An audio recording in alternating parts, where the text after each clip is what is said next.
नमस्कार दोस्तों। आज इंग्लिश ग्रामर का बहुत महत्वपूर्ण और छोटा सा टॉपिक लेकर आया हूँ, जो इंग्लिश सीखने के लिए, इंग्लिश की शुरुआती चीज़ों के लिए बहुत ज़रूरी है। और आज का मेरा टॉपिक है नाउन।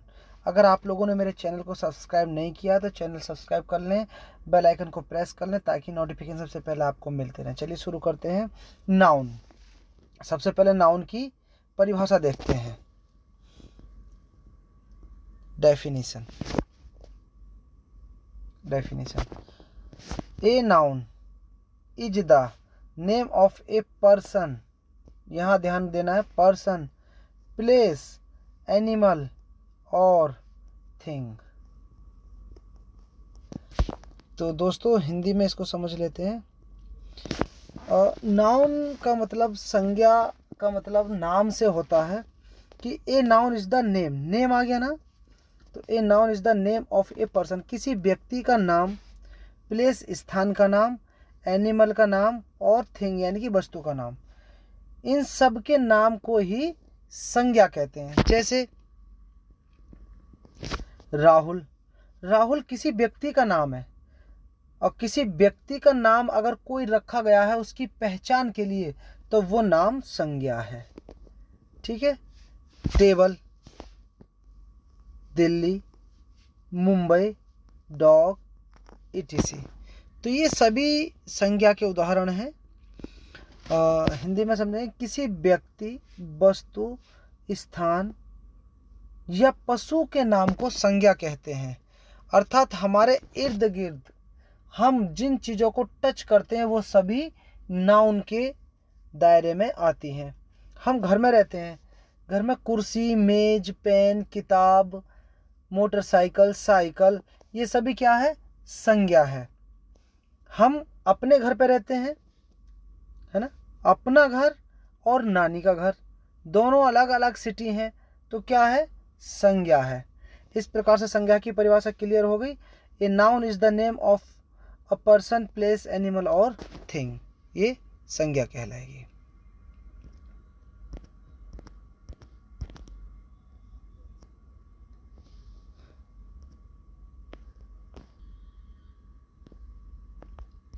नाउन के प्रकार।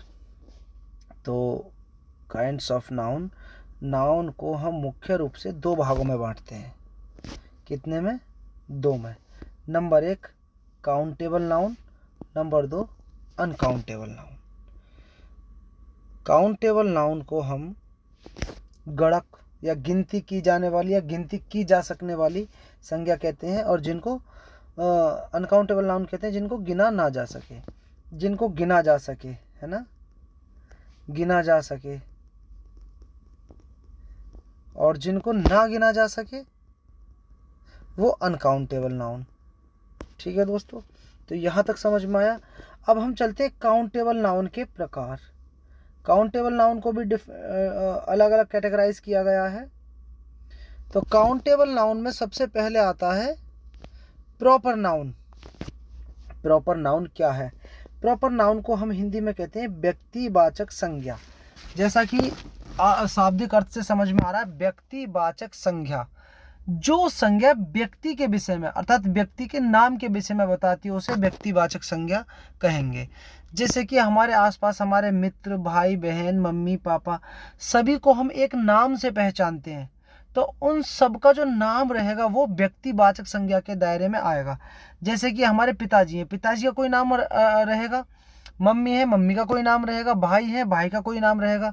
तो हम इनको जिन नामों से जानते हैं वो नाम व्यक्तिवाचक या प्रॉपर नाउन के दायरे में आते हैं।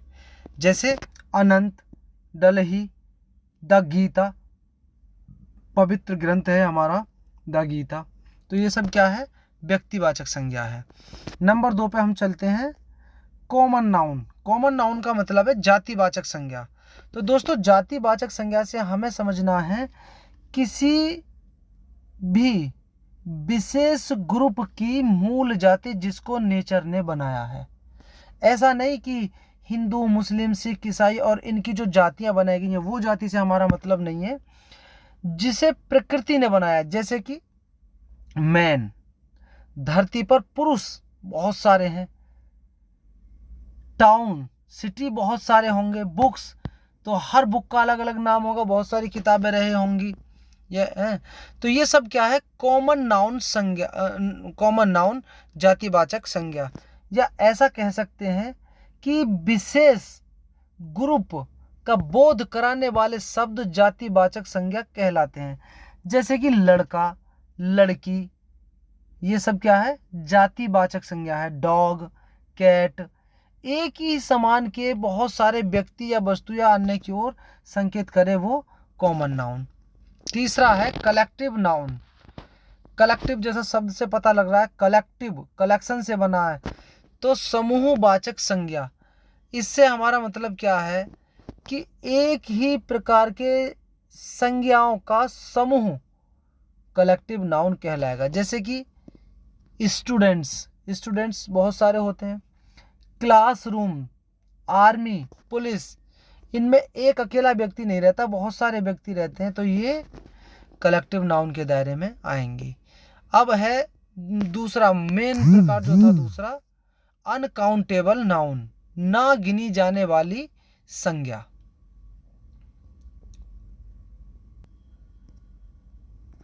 ना गिनी जाने वाली संज्ञा दो हैं, मटेरियल नाउन और एब्स्ट्रैक्ट नाउन। मटेरियल नाउन का मतलब है द्रव्यवाचक या पदार्थवाचक संज्ञा। जितने भी द्रव्य पदार्थ हमारे पास आसपास हैं, जैसे कि पानी, तेल और कॉपर, आयरन, गोल्ड, सिल्वर, ये सभी क्या है, मटेरियल नाउन। और एब्स्ट्रैक्ट नाउन भाववाचक संज्ञा, जिन शब्दों से हमें भाव का पता लगता हो, जैसे कि ये किलो वाला भाव नहीं, जैसे कि चाइल्डहुड, चाइल्डहुड, ठीक है, बचपना, तो ये एब्स्ट्रैक्ट नाउन का भाग हो जाएगा।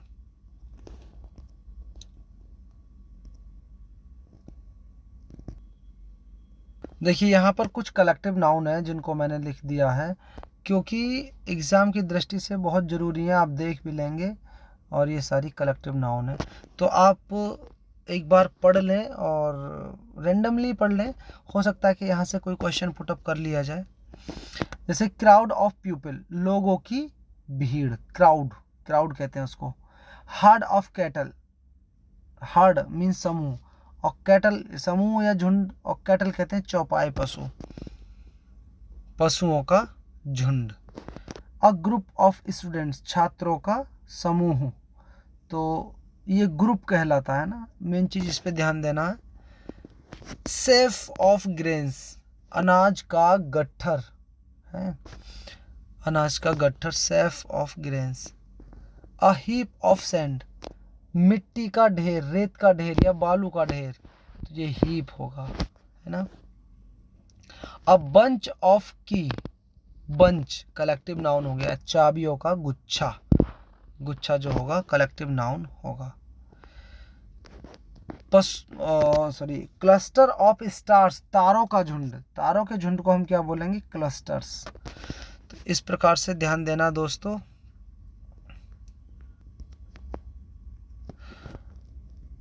अ नेस्ट ऑफ एंट्स, चींटियों का झुंड। गैंग ऑफ रॉबर्स, डाकुओं का समूह। A fleet of ships, a fleet of ships, पानी के जहाज की फ्लीट, ये भी समूह है। Any army of ants, sorry an army of ants, चींटियों का झुंड या चींटियों की फौज। अ कवरे ऑफ पार्ट्रीज, तीतरों का झुंड। अ शॉल ऑफ फिश, मछलियों का समूह। इस प्रकार से आप देखते रहेंगे, ये बहुत सारे हैं, और जितने भी हैं आप यहाँ से इनको नोट डाउन भी कर सकते हैं, और नोट डाउन नहीं करें तो आप इनको स्क्रीनशॉट लेकर रख सकते हैं। कपड़ों का झुंड, a flock of birds, sorry a bundle of clothes, कपड़ों का झुंड। फ्लॉक ऑफ बर्ड्स, चिड़ियों का झुंड। तो ये सारी चीज़ें हैं, इनको याद रखना है। और आगे चलते हैं। अ लॉक ऑफ हेयर, बालों की लट। रेप ऑफ लॉक लिखा है तो वही है लॉक, बालों की लट या बालों का गुच्छा। आगे चलते हैं। पुस्तकों का गट्ठर, a pile of books. Stock of coal, of baby, baby of ladies, भद्र नारियों का समूह, बेबी। तो इस प्रकार से आप इन सब चीज़ों को नोट डाउन करके रख लें दोस्तों। और आज की वीडियो में बस इतना ही मैं बताऊंगा दोस्तों। अगर आपको मेरी वीडियो में कहीं कोई प्रॉब्लम नज़र आए तो आप कमेंट बॉक्स में कमेंट छोड़ सकते हैं, ताकि अगली बार उस प्रकार का रिवीजन ना हो। और आपने अगर मेरे चैनल को सब्सक्राइब नहीं किया तो चैनल को सब्सक्राइब ज़रूर कर लें। मिलते हैं अगले वीडियो में।